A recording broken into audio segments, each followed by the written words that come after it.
pessoal, tudo bem com vocês? Eu sou Lu Bossi, Luciana Bossi, sou pedagoga, trabalho com deficientes visuais na cidade de Timóteo e hoje eu vou falar para vocês, vou dar continuidade num assunto muito interessante para a nossa independência, que é PEV. O que é PEV? Práticas Educativas para uma Vida Independente. Mas antes eu vou fazer a audiodescrição da minha roupa, tá? De como eu estou vestida, de como eu sou, para aquelas pessoas que não enxergam um pouquinho ou não enxergam nada, ok? Eu estou vestida com uma calça verde musgo, uma blusa branca, a calça verde é uma pantacur, né? Que é uma calça até abaixo do joelho, com uma blusa branca. Na gola tem umas pérolas, umas perolinhas, e estou com um brinco dourado, uma argola em forma de gota. Sou loira, cabelo nos ombros, ok? E estou com um sapato caramelo, uma sandália caramelo. Então tá, hoje nós vamos falar um pouquinho sobre essa questão da autonomia, né? Nós vamos dar continuidade hoje. Esse vídeo é o 2. Nós já iniciamos e vamos dar continuidade. Então, o que é PEV? É trabalhar com atividades da vida diária, né? As questões do dia a dia, né?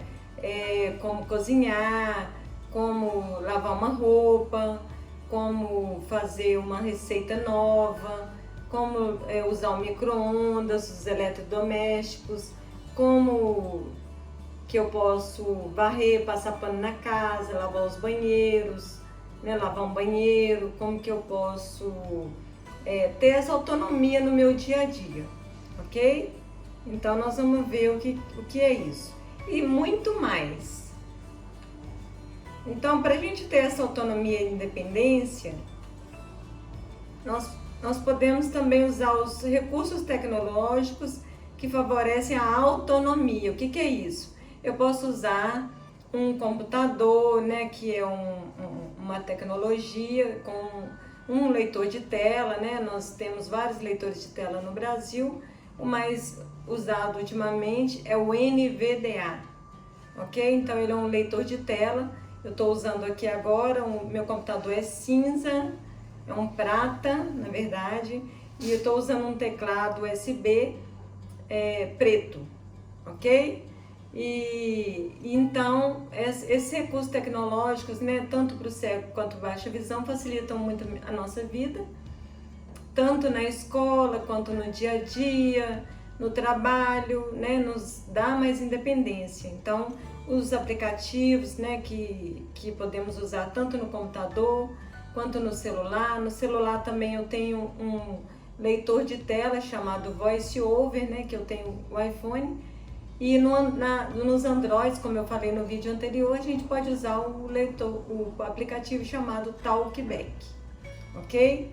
Então, na sala de aula, o aluno que é cego pode usar a máquina Braille, ele pode usar também um computador, né, com os leitores, e ele pode também usar outros aplicativos no celular também que vão facilitar a vida dele. Por exemplo, um aplicativo chamado Prismo Go, que é um aplicativo de scanner, né? Então as pessoas podem escanear ali o seu próprio material que está digitalizado e fazer a leitura no seu próprio celular e armazenar no próprio celular, ok? E vários outros. Ele pode usar também uma linha Braille, né? A linha Braille, ela também é como se fosse um teclado, né? E o que eu vou digitando, ele vai falando para mim, vai escrevendo em Braille, vai aparecendo em Braille o texto no próprio teclado. Eu posso usar um USB também, né? E eu posso ler livros, eu posso estudar línguas estrangeiras, tudo usando a linha Braille. Ok, pessoal? Para pessoa cega, ela pode também, além do computador, né, utilizando o NVDA, os programas, softwares que são leitores de tela, ele pode usar também outros aplicativos que vão facilitar bastante nos seus estudos. Aplicativo, programa de e-mail, né, que a gente pode adaptar também. Pode usar vários, ele pode também usar a reglete, né? O aluno que está em sala de aula, de alguma forma vai ter que escrever. Não existe aluno em sala de aula, mesmo que ele tenha um acompanhante ali no ensino fundamental, né? Porque a lei garante para a pessoa com deficiência o acompanhante, ele precisa escrever. Senão o acompanhante, aquela pessoa que está ali para ajudá-lo,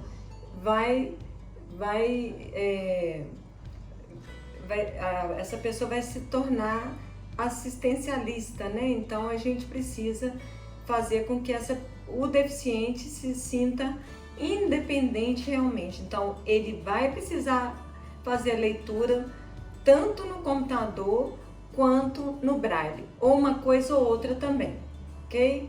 Muitas pessoas optam pelo computador e outras já optam pelo braille. Isso vai de escolha, né, do deficiente e às vezes da própria família, quando a criança não tem autonomia para escolher, tá? Mas ele precisa ler e escrever.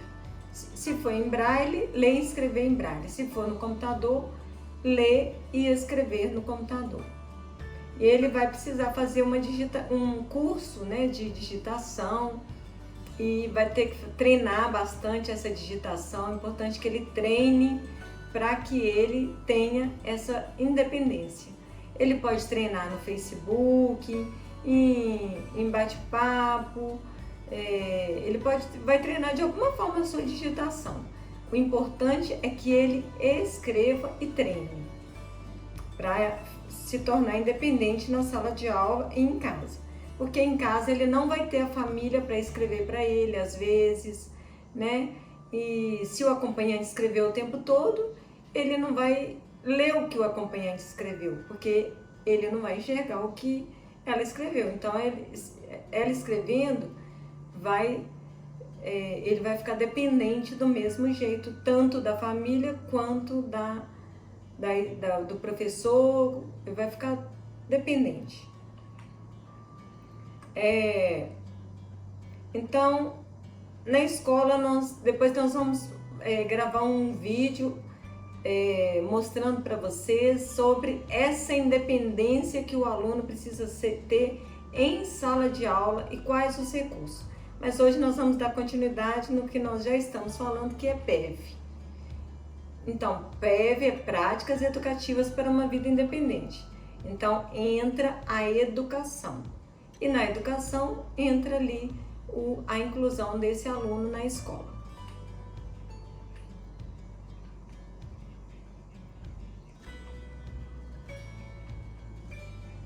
Equilíbrio entre deixar servir ou deixar que te sirvam.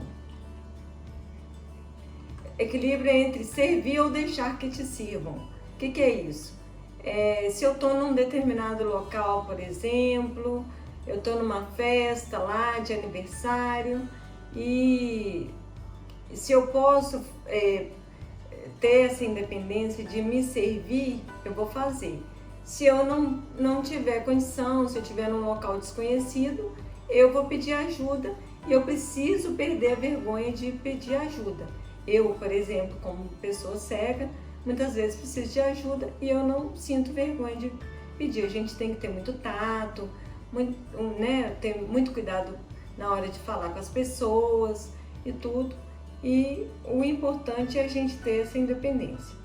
Chegar numa festa, perguntar, né, onde que está tudo, né? Eu acho que a gente pode fazer isso com tranquilidade. Se a gente precisar de cortar uma carne no prato, né, às vezes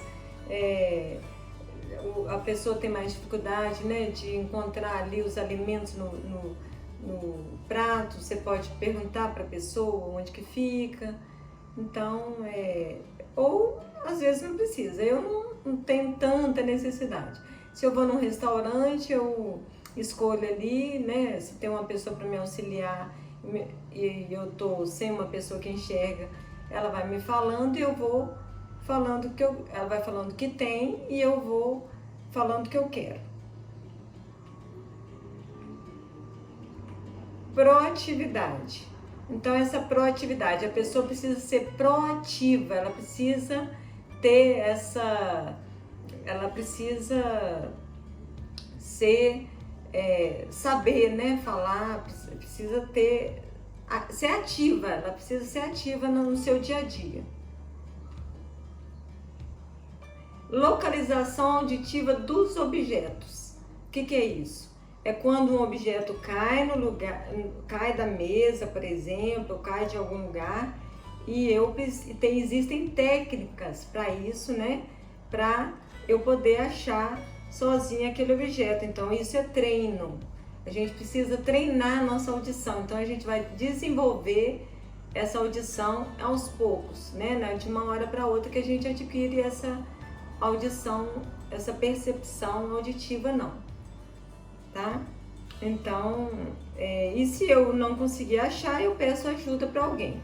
Mas se eu moro sozinha e cai um objeto no chão, a gente vai ter mais facilidade com aqueles objetos que fazem barulho, aqueles objetos maiores e tudo. Mas a gente vai treinando também com objetos menores, ok? E nem sempre a gente vai conseguir achar, dependendo do objeto, né? Dependendo da hora, se tiver barulho no espaço, isso tudo vai influenciar na hora de achar um objeto no chão. Então, essas são técnicas que nós precisamos desenvolver para nos tornarmos mais independentes também. Como procurar objetos caídos? Então, eu já falei, né? Na verdade, como que a gente pode fazer isso? A gente vai com o dorso da mão, quando cai algum objeto no chão, o que é o dorso da mão? Essa parte aqui de fora, né? Então, a gente não vai com a mão para baixo, né? Com a palma da mão para baixo, a gente vai com o dorso da mão para procurar, tá? Porque se a gente for com a palma da mão, se for, por exemplo, vamos supor que quebre um copo. Na minha casa eu tô sozinha, eu moro sozinha. Eu não vou com a palma da mão direto ali.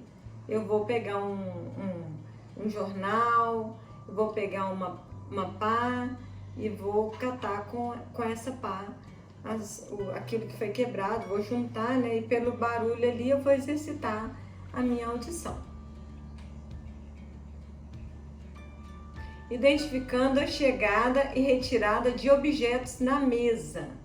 Então, é importante que a pessoa que está me servindo, por exemplo, fale na hora que chegar, se eu estou sentada numa mesa, num restaurante ou numa festa, na casa de algum amigo, que essa pessoa avise para mim que o prato que ela colocou o prato ali, né?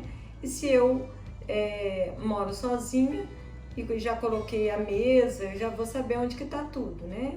Eu vou treinar isso, né? Eu vou então com o dorso da mão em cima da mesa, vou com a mão sempre na parte de baixo da mesa, por baixo assim, porque se eu for por cima eu posso derrubar, se for um copo ou uma jarra de água, uma garrafa.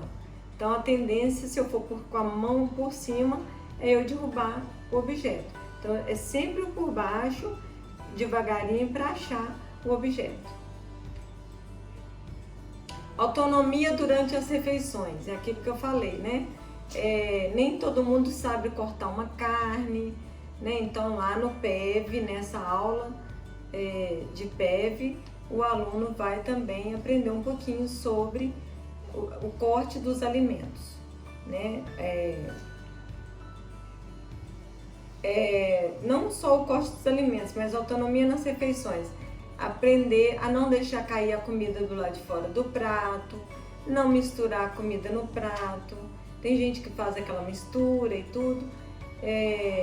Então, a gente não fazer bagunça no prato. Tem jeito de uma pessoa cega fazer isso? Tem. Nós só precisamos trabalhar essa questão. Nunca colocar a mão na comida, né? Tem gente que coloca a mão na comida, não precisa. Então a gente vai usar o garfo, e se a gente precisar não conseguir cortar a carne, se o prato não encher muito o prato de comida, tá bom? A xícara também, se tiver um copo d'água, né? Colocar sempre à frente do prato. Ou tem gente que prefere colocar na frente, ao lado, né? Tem um lado certo, né? Às vezes vai depender da patologia, né? Porque aí às vezes a pessoa tem a visão lateral, ela prefere colocar o copo de lado, e se ela tem a visão central, ela prefere colocar o copo na frente, tá? Então, por isso que é importante que o profissional que atue com as pessoas com deficiência tenha em mente, né, saiba, estude o laudo, né, ali na entidade que ele atua, para que ele possa entender um pouquinho sobre o que o aluno possui, né, sobre as dificuldades do aluno. Por isso que a gente faz o estudo de caso, geralmente no início do ano e no final do ano. E também a gente faz o PDI, que a gente chama de Plano de Desenvolvimento Individual do Aluno.